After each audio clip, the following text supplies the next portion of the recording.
Assalamualaikum warahmatullahi wabarakatuh. Perkenalkan, nama saya Reska Septianugraha dengan NPM 1032-2014. Saya dari Prodi D3 Manajemen Perusahaan angkatan 2022. Di sini saya akan sedikit menjelaskan materi pertemuan 2 mata kuliah manajemen personalia.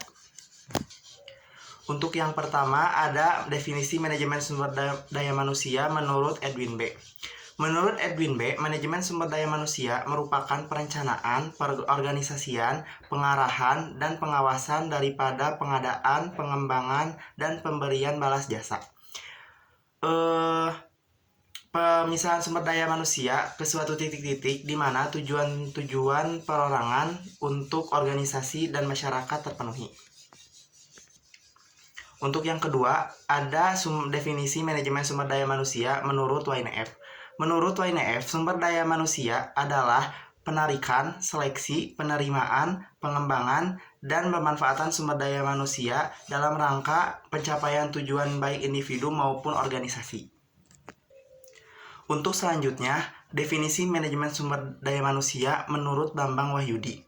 Manajemen sumber daya manusia adalah ilmu dan seni atau proses memperoleh, memajukan, atau mengembangkan dan memelihara tenaga kerja yang kompeten sedemikian rupa, sehingga tujuan organisasi dapat tercapai dengan efisien. Untuk selanjutnya, ini ada ruang lingkup manajemen sumber daya manusia. Di sini ada 4 poin. Yang pertama, merancang dan mengorganisasikan pekerja serta mengelokasikannya pada karyawan. Yang kedua, merencanakan, menarik, dan menyeleksi karyawan yang tepat untuk suatu pekerjaan tertentu dalam organisasi. Yang ketiga, menciptakan kondisi lingkungan yang kondusif bagi karyawan untuk bekerja. Yang keempat, menjamin dan mempertahankan efektivitas dan semangat kerja karyawan bagi melalui pelatihan maupun sistem kompensasi. Di sini ada perbedaan manajemen sumber daya manusia dengan manajemen personalia. Untuk manajemen sumber daya manusia dikaji secara mikro, sedangkan manajemen personalia dikaji secara mikro. Manajemen sumber daya manusia menganggap karyawan adalah aset utama organisasi, jadi harus dipelihara dengan baik. Kalau manajemen personalia menganggap sebagai faktor produksi, jadi harus dimanfaatkan secara produksi. Manajemen sumber daya manusia mendekatkannya secara modern dan manajemen personalia mendekatannya secara klasik. Yang selanjutnya, tantangan manajemen sumber daya manusia. Di sini ada 6 sumber. Yang pertama, tantangan eksternal. Yang kedua, tantangan organisasional. Yang ketiga, tantangan profesional. Yang keempat, tantangan internasional. Yang kelima, tantangan dan perubahan kebijakan kepegawaian. Yang keenam, perubahan-perubahan cara kerja.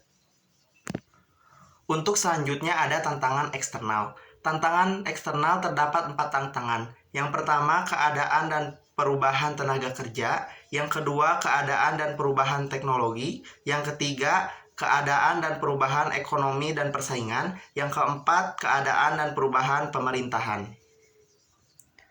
Di sini ada tantangan organisasional, yaitu tuntunan-tuntunan serikat buruh, penyediaan sistem informasi kepegawaian, tuntunan budaya organisasi, dan struktur organisasi. Di sini juga ada tantangan profesional. Manajemen sumber daya manusia memerlukan staf manajemen sumber daya manusia yang memiliki tingkat pendidikan tertentu dan pengalaman.